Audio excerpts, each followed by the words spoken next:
Steve, thank you so much for joining us on Chicago Capital. It's a pleasure to have a Loyola Rambler on the show for a change.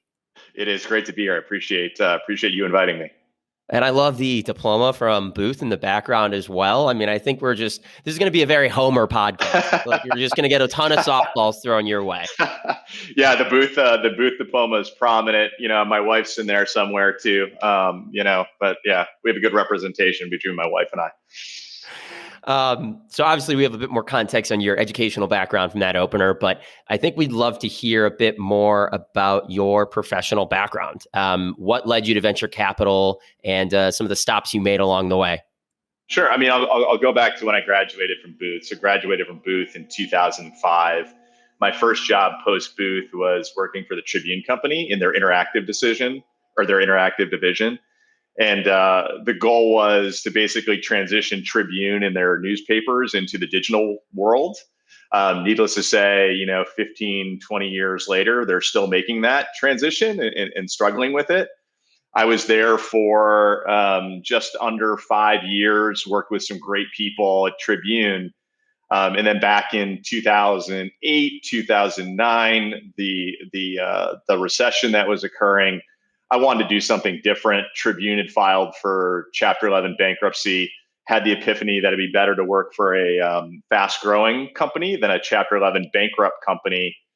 And really, just at that point in time, I wanted to be in technology, wanted to be in a smaller environment. And if you think about that time, there was no Twitter, there was no built-in Chicago. Like the echo chamber that exists today about startups just didn't exist. And so in 2009, I basically said, I need to understand who the leading technology companies are within Chicago. And the only way to do that is just by hustling. And so I basically said, people are going to know who I am within the Chicago technology community, for better or for worse. I reached out to a gentleman by the name of Dick Costolo, who sold his company to Google and eventually became CEO of Twitter, saying, I need to get out of Tribune. You've been working in a smaller environment. You've had some success. Who do you suggest I speak with? He connected me with Lon Chow and Matt McCall. Matt McCall connected me with Troy Hennekoff. And then the tree of networking in Chicago just kind of branched out from there. Through that process, I got connected to, Matt Maloney and Mike Evans at Grubhub in, 2010, got to know both of those guys, went into the office, met with both of them, said, how much are you doing in revenue? They said, we're going to be doing about, 8 million in revenue. I said, is that GMV or net? They said, that's net revenue. How many markets are you in? They're only in Chicago. I had no inclination that they would be what they've become today, but I knew that there was upside there, given that 8 million's nice revenue in one market. And so I joined Grubhub as their vice president of business development as part of their executive leadership team back in August of 2010. I was there for 5 years doing a variety of things, partnerships, did some M&A, was part of the team that launched delivery for the company. And so an amazing run. I left there in the back half of 2015. I transitioned into a smaller entity here in Chicago called Geofedia, and was part of that leadership team and was there for a very short period of time. Geofedia had some challenges, learned quite a bit there. And then I transitioned in consulting and helping kind of QSR and fast casual delivery companies launch delivery. So I did some work for Krispy Kreme donuts, allowing people to get donuts delivered to them from the comfort of their own homes. So between maybe Grubhub, wow, that is so dangerous. I'm sorry. That is Krispy Kreme donuts delivered to the comfort of your home. That's just dangerous right there. For sure. And so, that was a fantastic experience. Spent a lot of time in Winston-Salem, North Carolina with that executive team. And between Grubhub and Krispy Kreme, I felt like I needed to serve my penance and move toward kind of a healthier, more sustainable food ecosystem, and joined Evolv. And I had known Bill Pescatello for quite some time because I looked at venture opportunities upon leaving Grubhub. toyed with potentially joining Lightbank as a partner at one point in time. So Bill and I got to know each other.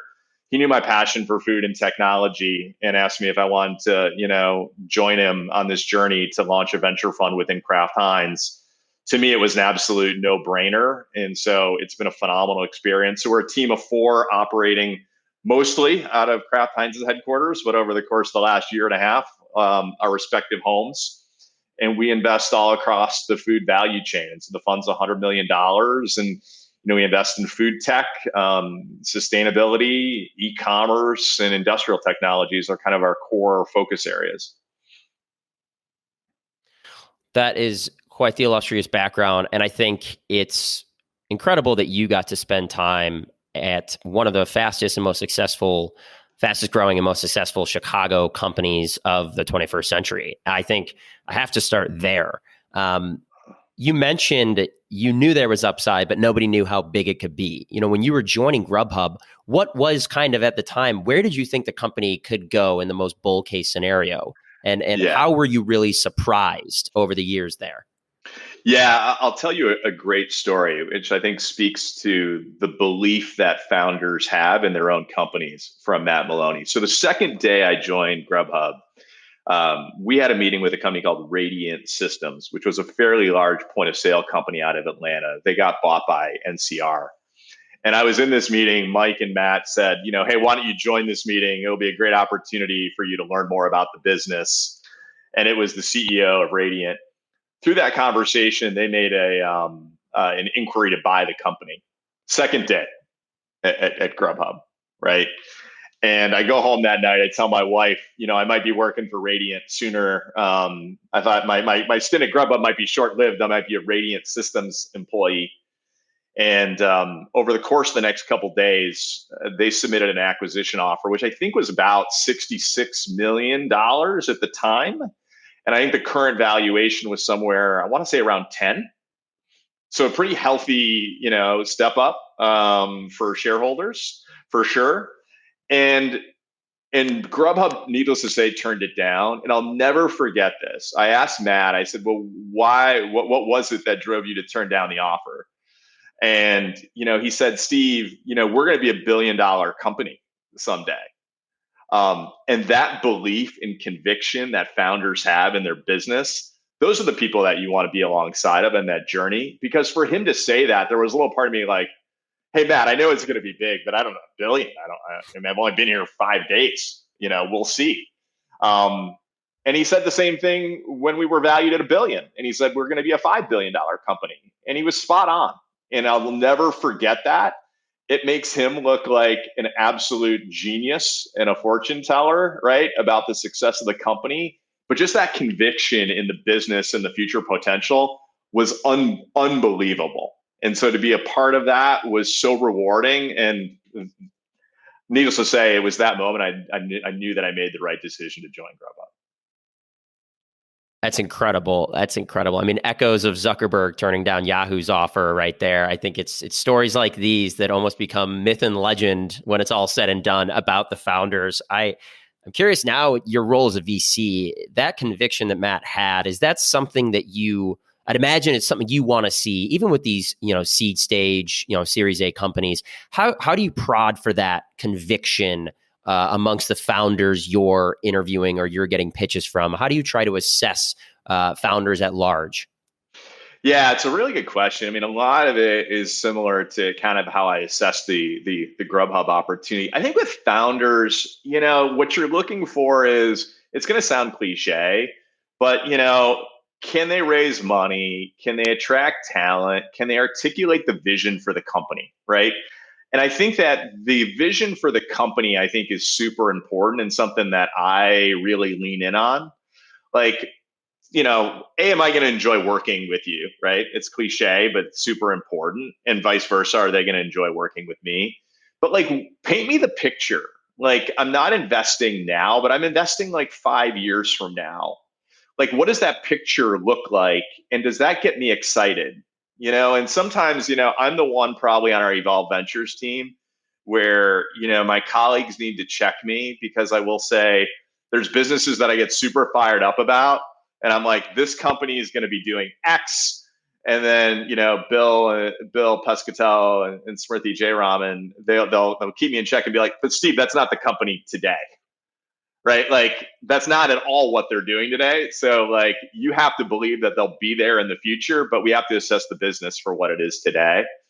And so I think that's the biggest thing. And I think just pattern recognition. I've been fortunate to like interact with a lot of, I've always been kind of extrovert versus an introvert. And so just kind of pattern recognition, dealing with people, you're able to pick up on little idiosyncrasies that you couldn't otherwise, that I certainly lean on when I'm chatting with founders and entrepreneurs. Yeah, I think I love that too. There's the crystal ball looking into the future and what will this business be, and kind of backcasting. And there's actually the pragmatic view of, okay, what is it today? Does it have the right ingredients? Does it have the Yeah. tools? What's it done so far? I think it sounds like you guys have a great team that can all sort of keep each other centered on, the task at hand. I have to ask though, just looking at your background, time spent at Grubhub, your experiences with biz dev and consulting. What was it that drew you to investing? So away from sort of being operationally involved with these companies on a day-to-day business, which I'm sure you guys still are in some respect at Evolv, as board members, et cetera. But what drew you to the investing portion of venture capital? Yeah, it's a really good question. I think for me, the role that I played at Grubhub, I've always been, I think, really good at connecting the dots about where things are going. Like I've done a self-assessment, and what comes up is futurist and very strategically oriented are the two that kind of jump out for me for my personality traits. And so I've always loved kind of connecting the dots. And I did that quite a bit at Grubhub, right? In terms of delivery, really understanding, okay, well, we have this marketplace, but consumer demands, they want more selection, more choice. How do we bring on more restaurants that don't have their own delivery capabilities to enable more choice for consumers? And so I just saw that because we hung our hat on, we have the biggest selection, and I saw other companies entering that world that had more restaurants on their platform. And I just saw where things were going. Like, how do we get into point of sale systems? How can we leverage the data from all of our transactions that we process? So I've always been kind of what could something be in the future versus today? I've always been passionate about venture. Like I remember reading the book E-Boys way back in the day, which is a phenomenal book about the early days of benchmark capital. At Grubhub, Bill Gurley was on the board, who I'm certainly a Bill Gurley fanboy and have read everything on Above the Crowd and sat next to him when I was attending board meetings or board dinners just to try to glean something by osmosis by being next to Bill. And so like I always loved kind of connecting the dots and predicting where things will go versus, I just knew my limitations. I like operating, but like I'm not, and I'm in the weeds with our portfolio companies. I certainly have that muscle that I flex, but I'm just more on the investment side and always have been from very early Yeah, on. yeah. I think that makes total sense. And I think, there's a lot of people, and I think listeners to this show, who are either, getting their MBA, fresh out of college, trying to figure out what's the next step for them in their career. And many of them are looking at or do ultimately go into business development roles at early stage companies. And you had a great blog piece a few years ago about the role of a business development rep at a startup, or, at any enterprise for that matter. How should new graduates, how should new employees in that role, how should they be spending their time? What's some great advice that you've gleaned over the years from your experiences that you would give to them as they start this new kind of endeavor? Yeah, it's interesting. I think, Matt, in that post, one of the things I called out is that the term business development has become somewhat watered down. I think probably I would say in 2016, business development, I was very strategically oriented at Grubhub. I think business development is somewhat morphed into pure sales. It's a sexier term for sales, right? It's not sales, but you're doing business development, right? to get people really excited. That to me is a little bit of a misnomer. You see roles such as kind of chief strategy officer and things of that nature that have a little bit of that business development capability. But for me, I think that strategy, it's kind of how do you utilize your scarce resources is how I always viewed it, right?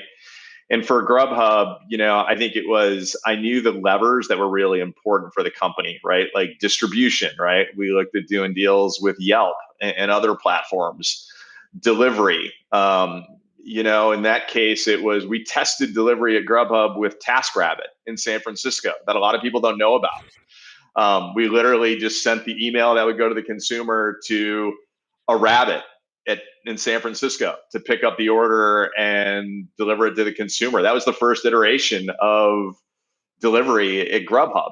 And, it was ungodly expensive in San Francisco, but it showed demand, and it validated that we were on the right path. And so that to me, I think that the more you can be a thought leader for executives about where are the untapped opportunities, because when you're really in the operating role, your head's down, you're hitting your goals for the quarter or the year. It's good to take a step back and think about how you can leverage the assets in new and unique ways that can create value. And I feel like that's always been one of my strengths. Yeah, and I think it's so true. In our entrepreneurial selling class last year, actually at Booth, they talked about that convergence of the biz dev role into effectively sales. But it's interesting. The post was from a few years ago, and we'll link it in the show notes. I think it's extremely illuminating for anyone who's entering into that sort of early stage realm and looking to strategically build out a startup's customer base, footprint, etc. I'd love to focus in a bit on Evolv. I think, as you mentioned, you guys are Kraft Heinz's corporate VC fund. I'd love if you could just, walk us through some of the differences in your mind between a corporate venture capital arm and a regular venture capital arm. And from your experience, what have been some of the benefits of working with Kraft Heinz? I'm sure there has to be so many, but we'd love to hear about that. Yeah, and maybe I'll tee it up by talking about the corporate venture capital world. There tends to be, when corporates start a venture capital group, they tend to operate on a spectrum. On the one end, you have focused on financial ROI, and the other is, do the investments provide a strategic benefit to our company, right? I firmly believe that if you're going to be operating in a corporate world, you need to have a balance of both, and that's been our experience. We tend to be a little bit more financially oriented, but we tend to sit in the middle. To me, there's nothing strategic about investing in a company that goes bankrupt. So we feel like we need to be right in the middle. And the fund was structured that way. And so I think some of it is really how the fund is set up. Our fund is a little bit unique in the corporate venture capital world in that our team has an incentive structure akin to a traditional financial venture capital firm because our team members have carry on the deals that we invest in. And Bill and I have put our own personal capital into the fund, which is very rare for a corporate venture capital group. Most of the people within the corporate venture capital world are, comped, base and bonus. And they try to put in terms such as ROFRs and things of that nature. So we don't do that. We have an incentive to maximize our capital that's in the fund. And so, we look for that balance of strategic benefit to Kraft Heinz and financial ROI. We do leverage Kraft Heinz to help us diligence opportunities. It's the 5th largest food and beverage company in the world. We feel like we have unique insight that others don't have that allows us to play with a stacked deck, if you will, when we're assessing investment opportunities. Because I can go to our R&D group. We work closely with the functional areas of Kraft Heinz to say, hey, listen, these are the startups that we met with. Irrespective if we're going to invest in them or not, here's potential companies that may be helpful for you to solve a business challenge. If it's something we want to invest in, even better. So that gives us some insight, and we've certainly leveraged that quite a bit. And in terms of difference from financial VC, I've articulated them. Some of them is really about compensation structure. There's a speed element. We like to think we move quickly but we still have our governance processes. You still have that on the financial VC side, but getting the CEO, the CFO, and a board member of our investment committee together is not something I can be like, do you guys have time later today? Right. So that gets to be a little bit tricky. And for you personally, we talked a little bit about the areas of focus at Evolv. What are kind of your sort of categories that interest you the most or that you spend the most time on? Yeah, I mean, the categories where I spend the bulk of my time are really four categories. So I lead our team's efforts within Foodtech. So within Foodtech, the focus is on alternative proteins. So meat, dairy, better for you ingredients. We look at R&D enabling technologies quite a bit. So are there technologies out there that can help our R&D teams develop products cheaper, faster? And then we're also looking quite a bit at food as medicine concepts. And I also spend the time on sustainable packaging. So how do we get rid of, plastic, right? And craft, the ketchup sachets. Do we have, is there a technology that allows those to be dissolvable, compostable? And the themes that we really invest off of within that category are sustainability, climate change, right, is impacting our society and our food ecosystem. Secondly, health and wellness. Millennials care more about health and wellness than prior generations. And so are we investing in those best in class companies or enabling technologies? And, animal welfare to a certain extent, because that ties in with climate change, cows and burping up methane.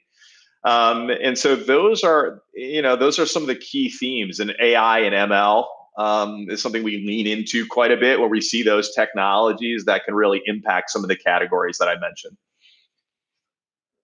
AI ML, for example, is that an area where, you see a startup that you think is interesting, but maybe, you want to vet the technology a little bit. You want to vet the use case. And is that an area where you can leverage Kraft Heinz's in-house data science team, and that's how you all can come to conviction? Yeah, that's exactly right. So I'll give you an example. And I got to kind of keep it somewhat broad because the deal is not closed. But there's a company that is using machine learning to develop unique ingredients and cultures using data and AI, right? So you can add it to a milk to develop, a plant-based cheese that has a better texture and mouthfeel, for example, right? That's a company that Kraft Heinz has been engaged with, right? So we're able to kind of validate it internally. So if I know it's validated by, Kraft Heinz, good chance that, it will be applicable to other companies our size as well. So that's just a prime example of how we can leverage the broader Kraft Heinz organization to assess these opportunities. Is there a method in which you are also able to leverage them for deal sourcing? And does it ever occur where they see an early stage company in a particular vertical and they bring the company to you and say, hey, this is an interesting value prop. I think maybe this could be a strategic acquisition one day, but we'd love to invest first and help them grow. I mean, does that ever occur as well? Rare. I would say most of it is coming from us to the broader organization. It's improved. There are a few things that are coming from the organization to us, but I would say that it's mostly our own sourcing. And the organization is heads down, right, on their quarterly goals. So for us, it gets back to like we're able to stop and think and see the broader landscape and how these startups may address a Kraft Heinz challenge. And so they're just heads down. And so when they see things, we're able to be like, hey, this is a company that has 3 people in it. I don't think that they're going to solve our problem. Oh, thanks, Steve. That's helpful. I don't need to spend more time on it. Right. And so that's the value that we provide. We just want to be good corporate citizens. So like I said, we'll highlight startups where we don't feel like it's a valid investment opportunity for whatever reason to the right individuals within Kraft Heinz, just because we need to drive innovation within the company. Makes complete sense. No, I think this is a very plain question, but I find I get some great answers out of it. But we're still in the throes of, it would appear, a pandemic that does not seem to be going away anytime soon. And I know in particular, all of your sectors of focus have gone through, I'm sure, so much change. So maybe it's hard to pick one trend or one theme that you found most interesting throughout this pandemic. But I have to ask, is there a theme or a trend that, as this pandemic sort of continues, that you find extremely interesting and that you've been following and hopefully want to make an investment into one day? Yeah, I mean, there's a few different themes. I think when you look at the pandemic and its impacts, like the meat sector has been completely upended, right? Like JBS and Tyson and some of those folks, last year was highlighted due to supply chain disruptions, amongst other things. So, and I think when you see climate change, right, as well, a massive report came out a couple weeks ago about the impacts of climate change and how things in our society need to change to slow that progress. And then COVID, obviously, health and wellness. I think there's such a concern right now amongst consumers about, what am I putting in my body, right? Like, the food as medicine concept comes up quite a bit. We want to do more in that category. We haven't done anything to date, but I would say that, that's something we want to lean into hard. Where it's like, how do we think of food as medicine that can address, broader societal health challenges, right? We've invested in a company that's providing alternatives to sugar. That's one way. Everybody defines food as medicine a little bit differently. It could be eating more plant-based products. But that's something too where you're going to be seeing more and more there. And I think you're going to see insurers start to get in this game where it's kind of, hey, I'm going to pay you to eat a healthier diet.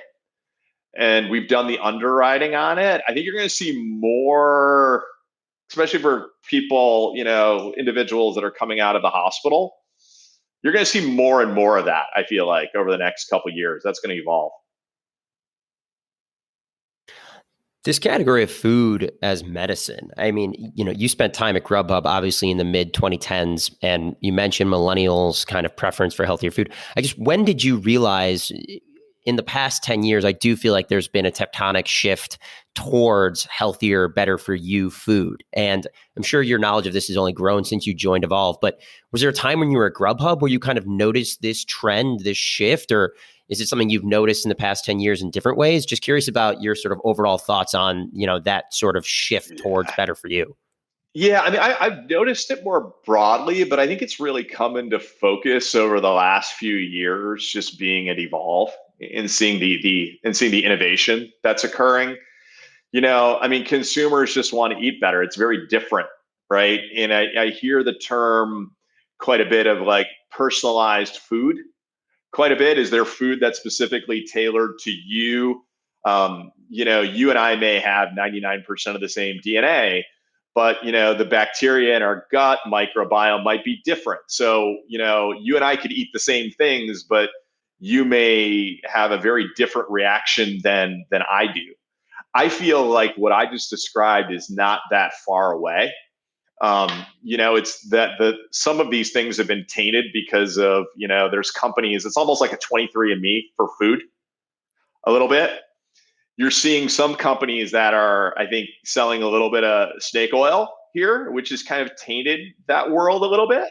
But I do think that you're going to see an evolution of technologies that your diet should include this because you behave differently than, someone else eating the same food. To me, it's really when versus if. And when you find a startup in this particular theme or thesis that interests you, and you all make an investment, what does that relationship with Evolv look like post-investment? What type of assistance or operational assistance can Evolv provide to startups? How involved do you all like to get with your startups? Just curious about that front. Yeah, I think from a team perspective, we've tended to be a little bit stage agnostic. On the deals that I've done, they typically are Series A. So I'm on the board of New Culture, which is using biotechnology and fermentation to make animal-free dairy cheese, and I'm also on the board of Joywell Foods, which is using biotech and fermentation to make alternatives to sugar. I think my team would agree. Like, I'm the most hands-on of the team with our portfolio companies. Because when you're a seed company, there's a lot of hand holding and they're in the midst of kind of a Series A fundraise. So I'm talking to the CEO like every day. And then the case of Joywell, the company went through a CEO change earlier this year. And so that takes a lot of time. So, my other team members are very busy with their portfolio companies, but I feel like I'm in the weeds.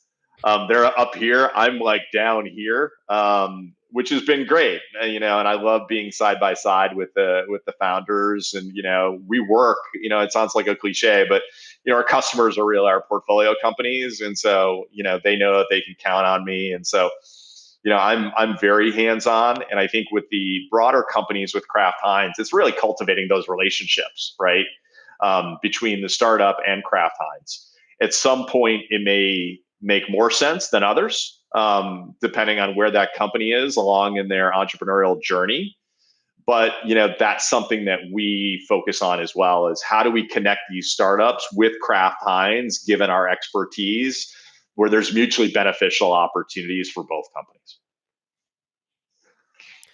And again, I think it's just the number of strategic advantages you all have being under the umbrella of Kraft Heinz. It's the list just keeps going. I'm curious about, as you step back and look at the overall landscape of venture capital in 2021, and maybe since you joined Evolv, would you say there's been more and more corporate venture capital arms springing up, not even just in food and in retail, but at large? Would you say there's been more and more of these funds being raised in-house in these corporate VCs? And what do you think has caused that? Is it just, I understand, I think it's easy for people to conceptualize why new VC funds are getting raised. There's just so much capital going into VC, and you can make the argument that it's provided better returns over the past 10, 20 years than public equities. Some people will debate me, but I think there's logical reasons for why that's happening. But I guess your sense from your conversations as to the rise in corporate VCs over the past couple of years. Yeah, I mean, I think the data even proves it out, right? You go to PitchBook, and I think the amount of new corporate venture funds that have launched, I don't know what the exact number is, but it's significantly higher since when we launched Evolv Ventures. I think the other trends that you see, what's also interesting in the corporate world is in terms of valuation, the adage is that corporate venture folks tend to be a little bit more or less valuation sensitive. And I think that the data in PitchBook bears that out, is that, deals that are led by corporate VCs tend to be higher in terms of valuation than traditional financial venture capital firms. I think that, some of it, what spurred it is obviously, just the broader ecosystem about, the performance of venture. The other thing too is I think a lot of these corporates are just struggling with innovation, right? Because they're heads down, and how do you bring in kind of innovative companies and learnings into the broader organization? I think drives a lot of it. And every corporate venture fund is a little different. It gets back to, where are you on that spectrum? Are you purely financially driven, Google Ventures, right? I would say, or are you purely strategic, where you need a deal in place before you make an investment? Maybe it's a feeder for M&A, and you want to put in, right of first refusals and term sheets. Everyone's a little bit different in terms of, how they want to leverage corporate venture. We feel like we've got a nice, healthy balance of the financial ROI, but make no mistake, like we have to bring in companies that are going to provide value to Kraft Heinz in some way. You mentioned the valuation, almost insensitivity around VCs. Just to back up or zoom in on that a little bit, what's the reason for that? Why are corporate VCs typically less sensitive towards valuation?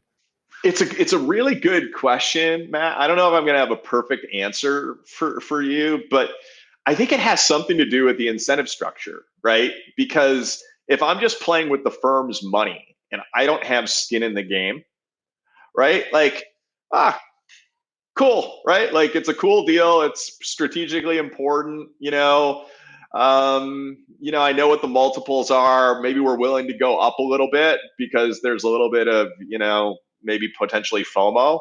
I think with us is, because, Bill and I have our own money in the fund, it's a little unique. Like in Bill's worked in venture for 15 years, between Comcast and Lightbank.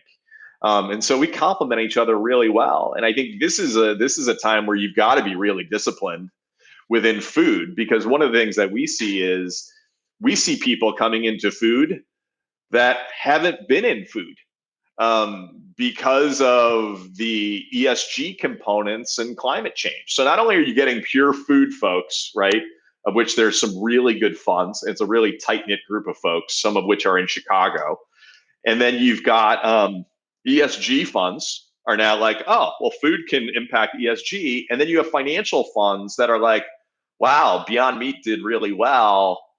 I should be spending more time in this category. So it's kind of a perfect storm of increased valuations within the category. On the topic of valuations, I think it's top of everyone's mind these days. I think being based in the Midwest and having a few years of sort of historical looking data, is it fair to say that the valuation creep has affected companies even in the Chicagoland area, even in the Midwest, where typically valuations have always been a little bit more reasonable as compared to New York or San Francisco? How have you seen that sort of evolve? Oh, there you go. A little pun there. Just got the name of the firm right there in that question. Nice plug. God. Perfect. How have you seen that sort of evolve over the past few years here in the Midwest? Yeah, I mean, and even more broadly, I think you're seeing that valuation creep increase everywhere, just because you have supply demand challenges. There's a lot of capital chasing, a subset of deals, which is going to drive valuations higher. What we have seen is valuations relative, in the Midwest and elsewhere, are still at a discount vis-a-vis the Bay Area, right? Because I think just proximity of funds.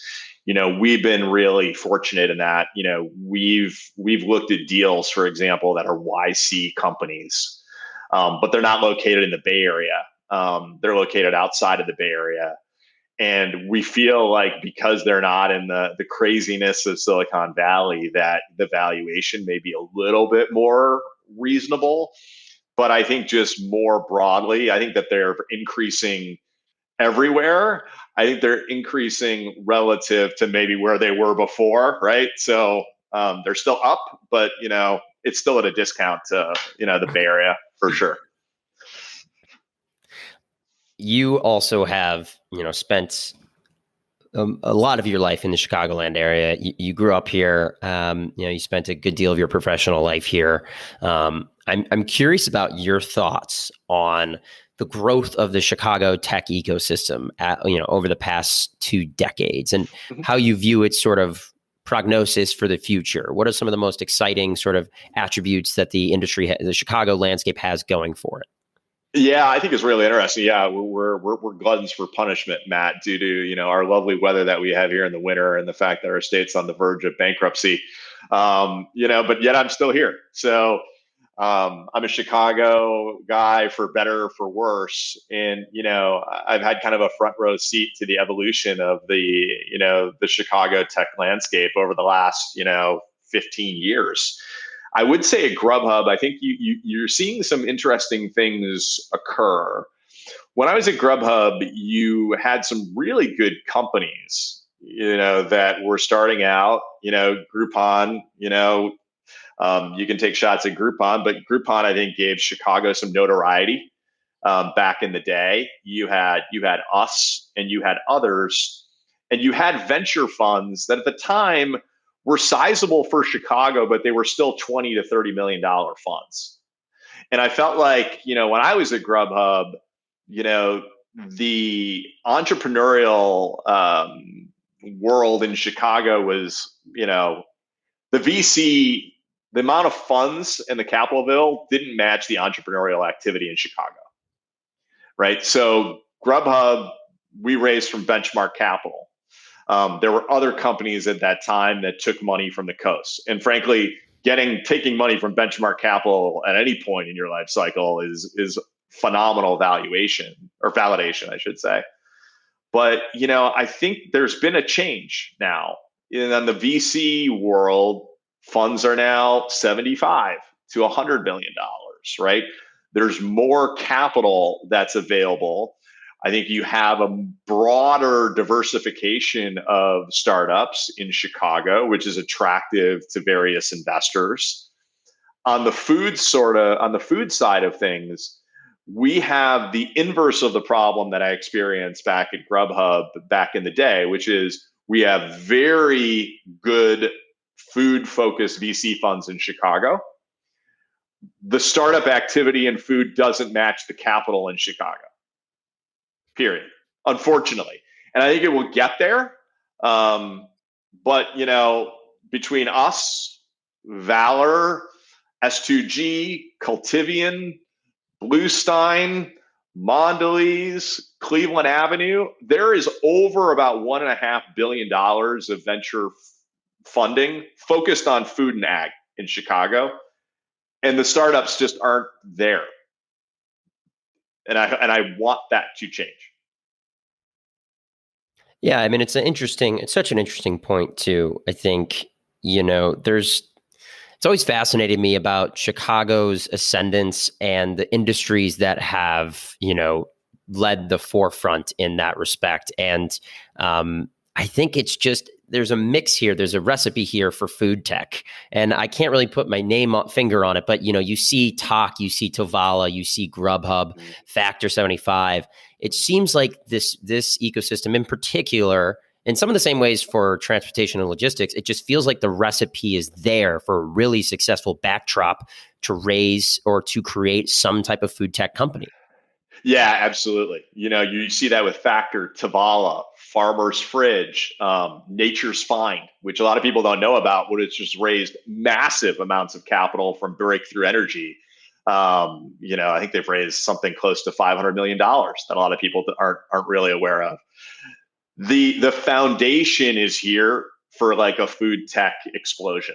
And I think that the city needs to coalesce a bit around food tech. And I think COVID has presented some challenges because we're not meeting in person, right? But, you've got Don Thompson at Cleveland Avenue, right? You have folks at, a lot of the firms that I've mentioned. You have corporates here. ADM, right, is another company that I mentioned, which is a huge fermentation company, which a lot of these innovative food tech companies need fermentation capabilities. The ecosystem is certainly here.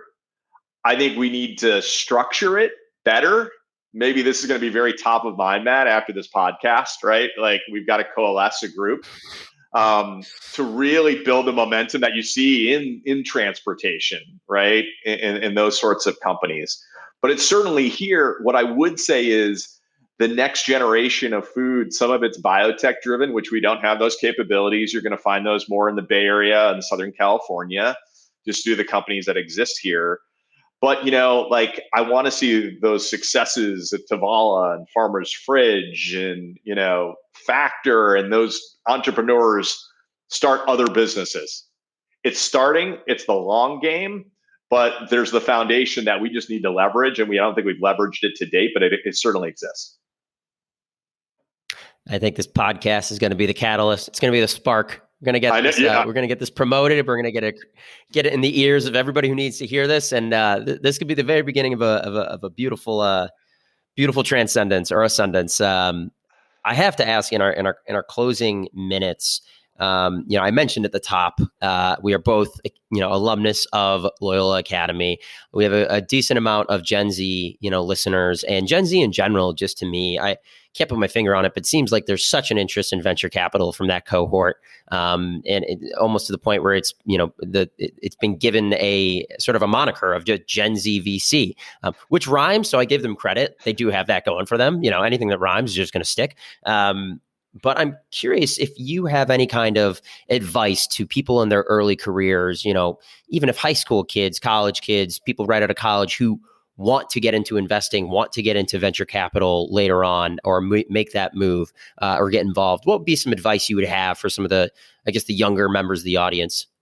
Yeah, I think a couple things. I think, look for mentorship opportunities if you're at a point in your career where you have the opportunity to leverage those. I mean, I got a lot of value being a mentor at Techstars, and even way back in the day when it was Accelerate Labs, right, in year 1, 2, and 3, which probably dates myself. But getting working with startups and being kind of exposed to that DNA, I think is incredibly helpful. Secondly, I would say that talk to as many people in the venture ecosystem as possible. When I was, looking for opportunities and looking to leave Tribune, I probably talked to about 100 people and met with at coffees in Chicago. And that was incredibly valuable because I still keep in touch with those people. And as you build your network out, you start off by asking, like, tell me about your experience at venture, right? But then you build your network so much where you then start providing value because of the network that you have. There's like a moment where it shifts and you're not a taker, but you're also a giver, right? That to me is critically important because those are the people you're going to need in your career. And I would tell you that, when I was at Booth, Matt, this, like we pay how much, right, for Booth? If you want to A learn about, lot. yeah, if you want to learn about a particular area, you could do that a lot cheaper than what you're paying and what I paid for Booth. To me, it's about the brand and the network. Like I probably talked to like seriously probably about 150 people, Booth alums, in areas I was interested in, and I would tell you within my role now, my experience at Grubhub, I could probably count on one hand the number of people that have reached out to me to be like, hey, I know you're a Booth alum, or I see you're doing this. Do you have a few minutes to chat? Nobody does it. And so the bar's really low. If you hustle, you stand out, and people will know you and you'll learn a lot in the process, and then you can help people out. So I've always been a big believer, read as much as you can from a diverse set of points of view. Just hustle, network, talk to as many people as possible because they'll remember you and they'll go to bat for you when your name comes up at some point in the future. I think that's incredible advice, and I think it's such a truism that you just learn over time and over each step of your career. And one thing somebody told me too on this podcast was, if you're reaching out to 100 people, not all of them are going to be lifelong mentors and connections, but you double down on the ones that you really connect with, and you ensure that those relationships last. So, Steve, on that note, I want to thank you so much for joining us on Chicago Capital. This has been incredible. Your first Loyola alum, the first corporate VC. We checked a lot of boxes today. So thank you so much. And I can't wait to have you on again in the future. Yeah, I appreciate it, Matt. It was fantastic. I appreciate you having me on. It's always nice to chat with a fellow Rambler and Booth, soon to be alum. So a lot of connection points. Steve, go Ramblers. Have a great rest of your day. Thanks, Matt. Talk to you.